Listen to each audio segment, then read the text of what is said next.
August 3, 1989. For the 31 passengers and 3 crew members aboard Olympic Aviation Flight 545, it was supposed to be a routine hop from the northern Greek city of Thessaloniki to the sun-drenched island of Samos in the Aegean Sea. The aircraft, A Short's 330-200 turboprop registered as SXBGE, was a familiar sight in the skies, a reliable workhorse for these short regional flights. As it lifted off from Macedonia Airport, the weather was clear, the mood was light.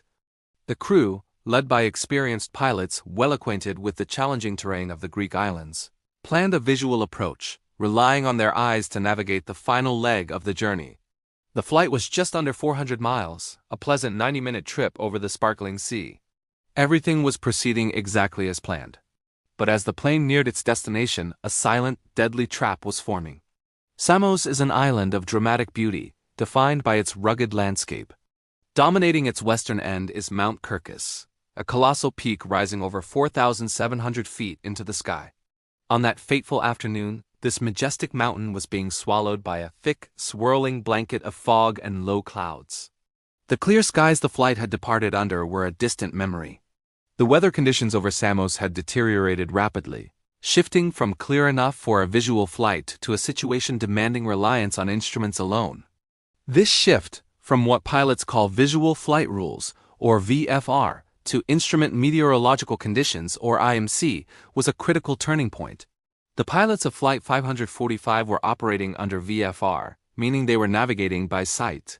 But now, their sight was gone, obscured by the dense, milky white fog that had descended upon the island. Despite this dangerous change, the crew pressed on. This decision to continue a visual approach in instrument conditions would prove to be a fatal miscalculation. The Short's 330 was cruising at an altitude of about 3,500 feet, just 40 miles from the runway at Samos International Airport. It was 4:45 in the afternoon, only 15 minutes before its scheduled landing. In the air traffic control tower, controllers watched the small blip representing Flight 545 as it made its way toward the island. Then, without warning, the blip vanished from their screens. One moment it was there, a steady presence on the radar, the next, it was gone. An eerie silence replaced the routine radio chatter. Alarms blared in the control tower, signaling an immediate emergency. The plane had disappeared. Initial theories pointed to the most logical, yet horrifying, possibility that the aircraft had crashed into the sea. Helicopters and military jets were scrambled, their crews scanning the waves of the Aegean under the fading summer light, searching for any sign of wreckage, any trace of survivors. But as hours turned into the night, the sea offered up no clues. The water remained dark and empty. Flight 545 had vanished without a trace. The search continued into the next morning, August 4th. With no debris found in the sea, rescuers began to consider another possibility. Their attention shifted from the water to the land, specifically to the cloud-shrouded slopes of Mount Kirkis. A faint, intermittent signal had been picked up, a weak pulse from the aircraft's emergency locator transmitter. It wasn't coming from the sea. It was echoing from the mountainside.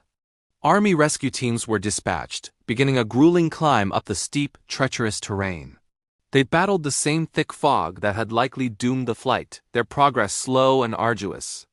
As they pushed higher through jagged rocks and groves of olive trees, the grim reality of the situation began to unfold. They found it.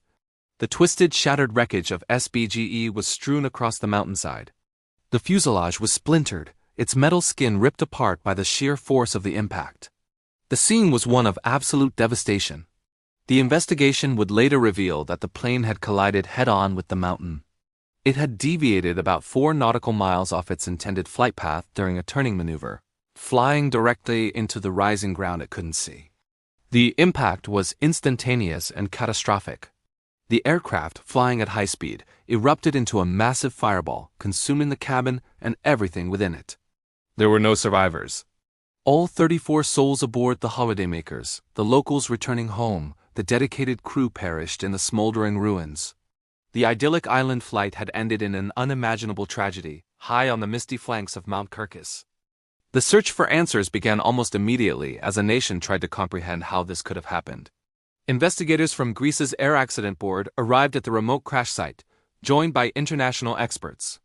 Their task was to piece together the final moments of Flight 545. The evidence pointed overwhelmingly to a phenomenon known in aviation as controlled flight into terrain, or CFIT. This is one of the most insidious types of air disasters, where a perfectly functional, airworthy aircraft, under the complete control of the pilots, is unknowingly flown into the ground, a mountain, or another obstacle.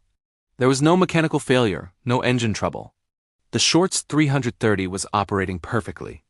The root cause was determined to be a critical error in judgment.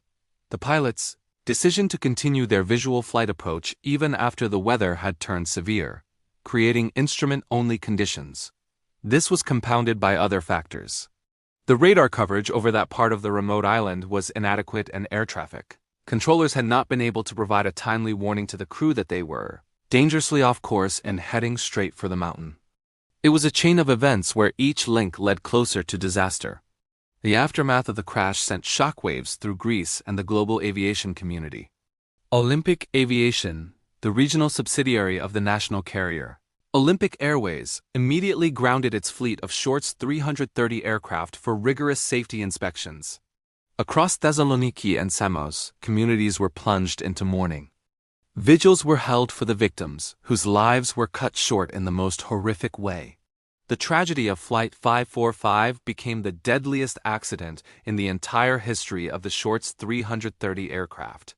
But from this terrible loss came crucial lessons. The crash served as a stark, somber reminder of the dangers of flying in mountainous terrain with unpredictable weather. It led to the implementation of stricter rules regarding weather minimums for visual flights in Greece. Pilot training was overhauled, with a renewed emphasis on instrument flying skills and decision-making under pressure. The accident became a case study in aviation safety, a painful lesson etched into the history books, ensuring that the 34 lives lost on the slopes of Mount Kirkis would not be forgotten. Their tragic end prompted changes that have undoubtedly saved countless other lives in the years since, a solemn legacy written in the skies above the beautiful but unforgiving Greek islands. Thank you for watching. If you found this story informative, please consider liking this video and subscribing for more content.